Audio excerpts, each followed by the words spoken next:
अस्सलाम वालेकुम दोस्तों, कैसे हैं आप सब। आज की वीडियो उन सब लोगों के लिए है जो एसएमसी को फॉलो करते हैं लेकिन कंफ्यूज्ड है ब्रेक ऑफ स्ट्रक्चर और चेंज ऑफ फैक्टर के सीक्वेंस को लेकर।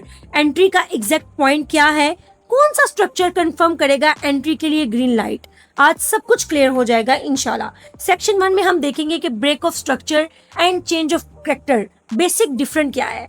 Break of structure trend continuation का साइन होता है and change of character trend reversal का अर्ली सिग्नल। चार्ट पर हम एग्जांपल के साथ समझते हैं। सबसे पहले आपने देखा ये एक स्ट्रक्चर आपके सामने है जहां पे मैंने ब्रेक ऑफ स्ट्रक्चर को मार्क करा हुआ है। अभी देखें कि मार्केट कॉन्टिन्यूसली हायर हाई बनाती हुई एक सीढ़ी की तरह चल रही है। कैसे? जैसे बिल्कुल बहुत ही खूबसूरती के साथ आपने देखा कि यहाँ पे मार्केट ने एक लो ब्रेक किया और दूसरा हाई क्रिएट किया। ठीक है, पिछले हाई से ऊपर जब मार्केट हाई क्रिएट करती है तो मार्केट ब्रेक ऑफ स्ट्रक्चर करती है, क्योंकि मार्केट अपना पिछला स्ट्रक्चर ब्रेक कर चुकी होती है और एक अगला स्ट्रक्चर फॉर्म कर रही होती है। तब हम इसको कहते हैं ब्रेक ऑफ स्ट्रक्चर, क्योंकि मार्केट अपना पिछला स्ट्रक्चर तोड़ के एक नया स्ट्रक्चर बना चुकी होती है। तो इसको बोलते हैं ब्रेक ऑफ स्ट्रक्चर। और ये तब भी बनता है जब मार्केट में ट्रेंड कंटिन्यू हो और हायर हाई मार्केट फॉर्म कर रही हो, और जैसे ही मार्केट हायर हाई फॉर्म करने के बाद सडनली लो ब्रेक कर दे। जब तक मार्केट हाई ब्रेक कर रही है तब तक हमारे ब्रेक ऑफ स्ट्रक्चर कंफर्म होते हैं। अगर मार्केट हाई ब्रेक करने के बाद मजीद हाई ब्रेक ना करे और लो ब्रेक कर दे तो इसको हम बोलते हैं change of character. Change of character जब मार्केट में होता है तो मार्केट अपना जो ट्रेंड होता है वो शिफ्ट कर लेती है। दोस्तों, इस चार्ट के ऊपर आप देख सकते हैं कि मार्केट में किस तरह पहले अप ट्रेंड था, कॉन्टिन्यूशनल था अप ट्रेंड, और इसके बाद ट्रेंड सेल के अंदर कंटिन्यू हो गया, बुलिश से बेरिश में कन्वर्ट हो गया। यहाँ पे मार्केट ने चोक किया क्योंकि हाई ना ब्रेक होके मार्केट ने लो ब्रेक किया और मार्केट में चेंज ऑफ करैक्टर हो गया। अब जैसे ही मार्केट में चेंज ऑफ करैक्टर हुआ तो मार्केट की डायरेक्शन सेल में कन्वर्ट होगी। जैसे ही मार्केट की डायरेक्शन सेल में कन्वर्ट हुई, आपने देखा कि मार्केट ने लोअर लो बनाना ये देखिए लोअर लो फॉर्म करना शुरू कर दिए। और जैसे ही मार्केट ने अपना लास्ट लो ना ब्रेक करके अपना लास्ट हाई ब्रेक किया तो मार्केट में फिर से चोक हो गया, जिसको हम चेंज ऑफ करैक्टर बोलते हैं। अब यहाँ पे दो चीजें हैं। बहुत से लोग हैं जो इस चोक को देखकर कंफ्यूज हो जाते हैं और वो यहाँ से क्या करते हैं, बाई करना शुरू कर देते हैं। ठीक है, जबकि ऐसा समटाइम होता है कि मार्केट 2 दफा भी चोक करती है। 2 दफा मार्केट चोक करके आपको कंफ्यूज करती है, ट्रैप करती है, जबकि मार्केट का ट्रेंड तो सेलिंग ही था। आपने देखा कि मार्केट अपने डाउन ट्रेंड में ही थी। यहाँ पे आप देख सकते हैं कि मार्केट का ट्रेंड स्ट्रॉन्ग सेल था, लेकिन इस चोक की वजह से यहाँ पे जितने भी बायर्स थे वो ट्रैप हो गए। ट्रैप कैसे हुए? क्योंकि जब मार्केट ने चोक किया तो हर कोई यहाँ पे बाय के अंदर अपनी ट्रेड्स को एग्जीक्यूट करना शुरू किया, जबकि मार्केट ने अगेन चोक कर दिया। अब समटाइम मार्केट 2 दफा भी चोक करती है, उसकी रीजन क्या होती है, आपको ट्रैप किया जाता है। मार्केट अपना ट्रेंड चेंज नहीं करती, याद रखिएगा, मार्केट अपना ट्रेंड चेंज नहीं कर रही होती, सिर्फ आपको ट्रैप कर रही होती है और आपको ये शो करवाया जा रहा होता है कि मार्केट ने अपना ट्रेंड चेंज कर लिया है, जबकि वो ट्रेंड कंटिन्यू ही होता है। हायर टाइम फ्रेम की अगर आप बयास देखें तो H1 और H4 में अगर मार्केट बुलिश है, M15 या M5 पर आप चोक का सिग्नल देख सकते हैं। मिसाल के तौर पे अगर बड़े टाइम फ्रेम में मार्केट स्ट्रॉन्ग बुलिश है, ठीक है, और अगर आपने देखना है कि मार्केट ने चेंज ऑफ करैक्टर कर दिया है तो मार्केट अब किस एरिया से हमें एंट्री लेनी चाहिए।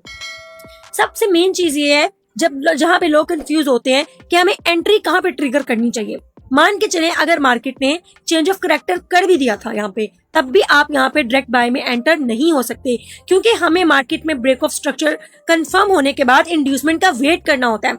इंड्यूसमेंट मार्केट की नियरेस्ट लिक्विडिटी होती है। अगर दोस्तों आप लोग को नहीं पता इंड्यूसमेंट क्या होता है तो मुझे बताइएगा कमेंट्स में, मैं इंशाल्लाह नेक्स्ट वीडियो इंड्यूसमेंट पे बना दूंगी। तो इंड्यूसमेंट एक नियरेस्ट वैलिड लिक्विडिटी होती है जब भी मार्केट पुल बैक लेती है उसके बाद। ठीक है, अभी मार्केट ने चोक किया, ठीक है, अगर तो ये रेल चोक था तो हम प्रॉपर इंतजार करेंगे मार्केट में इसके वापस ऊपर जाने का। अब यहाँ पे या तो कोई ऑर्डर ब्लॉक या फेयर वैल्यू गैप पर मार्केट टैप होगी और उसके बाद हम यहाँ पे जैसे ही हमें किसी छोटे टाइम फ्रेम की रिजेक्शन मिलेगी हम यहाँ से दोबारा सेल में एंटर कर सकते हैं विथ हाई कॉन्फिडेंट, और मार्केट अगेन से अपना जो ट्रेंड है उसको कंटिन्यू कर लेगी एंड फिर से मार्केट ब्रेक ऑफ स्ट्रक्चर कर देगी। अगर मार्केट ने अपना ट्रेंड यहाँ से शिफ्ट करना है और चोक करना है तो रिमेंबर, मार्केट को अपना लास्ट हाई अगर मार्केट ब्रेक करती है ये जो इसका रिसेंट हाई होता है ब्रेक ऑफ स्ट्रक्चर के बाद, अगर मार्केट इसको ब्रेक करती है, चेंज ऑफ करैक्टर करती है, तो आप यहाँ से कभी भी डायरेक्ट बाय नहीं करेंगे। आप प्रॉपर वेट करेंगे इंड्यूसमेंट का, प्रॉपर वेट करेंगे इसके नियरेस्ट वैलिड पुल बैक का, जो कि इस मूव का 50% का एरिया है। इस मूव के 50% के एरिया का आप इंतजार करेंगे। अगर मार्केट 50% के एरिया पर रिट्रेसमेंट देती है, या यहाँ पे कोई ऑर्डर ब्लॉक या एफपीजी या कुछ भी मार्केट ऐसा लिक्विडिटी एरिया छोड़ के जाती है जहां से हमें एक अच्छी बाइंग अपॉर्चुनिटी मिल सके, तो हम उस एरिया से मार्केट को बाय करेंगे और हमारा stop loss last swing point के नीचे होगा और यहाँ से मार्केट अब चली जाएगी। लास्ट स्विंग पॉइंट मतलब ये वाला, इसके नीचे हम अपना स्टॉप लॉस रखेंगे। अपनी एंट्री को हम इस एरिया से ट्रिगर करेंगे और हमारी फर्स्ट राइड को हम एंजॉय करेंगे कहां तक, लास्ट रेजिस्टेंस के एरिया तक, और ये हो जाएगा हमारा ब्रेक ऑफ स्ट्रक्चर। और इस तरह से मार्केट में ट्रेंड कंटिन्यू होना शुरू हो जाएगा बाय साइड में। तो दोस्तों कैसी लगी आपको ये वीडियो? आई होप कि आप लोगों को स्ट्रक्चर की समझ आई होगी। अगर आप लोगों को मजीद डिटेल वीडियो चाहिए तो मुझे कमेंट्स में बताइएगा, मैं अगेन आपको हेल्प कर दूंगी। थोड़ा सा हम देखते हैं इसको लाइव मार्केट में कि लाइव मार्केट में हम इसको कैसे टेस्ट कर सकते हैं। आपने देखा कि मार्केट कंटिन्यूसली हायर हाई बना रही है, ठीक है। आप समझे कि ये पीछे कुछ भी नहीं है, हम यहाँ से जस्ट इसको कंटिन्यू करते हैं। ये मार्केट ने ब्रेक ऑफ स्ट्रक्चर करा, उसके बाद मार्केट ने ये ब्रेक ऑफ स्ट्रक्चर करा। अब हम इस वीक को कंसीडर नहीं करेंगे, ठीक है। क्यों नहीं करेंगे? क्योंकि हमें इस एरिया पर प्रॉपर बॉडी की क्लोजिंग चाहिए होती है। अगर ये वीक को इस वीक के साथ हम इसको मार्क नहीं करेंगे, वरना ब्रेक ऑफ स्ट्रक्चर कंफर्म नहीं होगा, ठीक है। जैसे ही ब्रेक ऑफ स्ट्रक्चर कंफर्म हुआ, अब इसका लास्ट हाई कौन सा है? लास्ट हाई इसका ये, क्योंकि इसके बाद मार्केट इंड्यूसमेंट लेने नीचे आई, तो ये एरिया होगा नेक्स्ट ब्रेक ऑफ स्ट्रक्चर।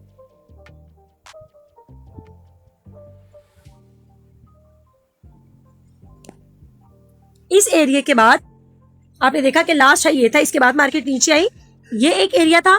इसके बाद मार्केट ने नेक्स्ट हाई कहां पे बनाया?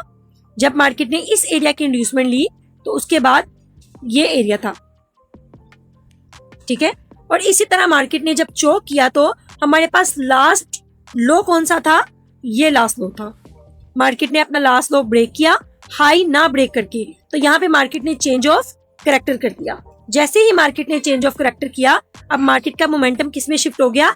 सेल की। देखिए मेंबर्स, वीडियो बहुत ज्यादा लंबी हो जाएगी और मैं नहीं चाहती कि बहुत ज्यादा लंबी वीडियो हो। मैं ये डिटेल के साथ कि मार्केट ब्रेक ऑफ स्ट्रक्चर कैसे कंफर्म करती है, इंड्यूसमेंट कैसे लेती है और किस तरह से कौन सा वैलिड पुल बैक होता है, कितना 50% आती है, मैं इंशाल्लाह एक अदर वीडियो में आप लोगों के साथ जरूर शेयर करूंगी।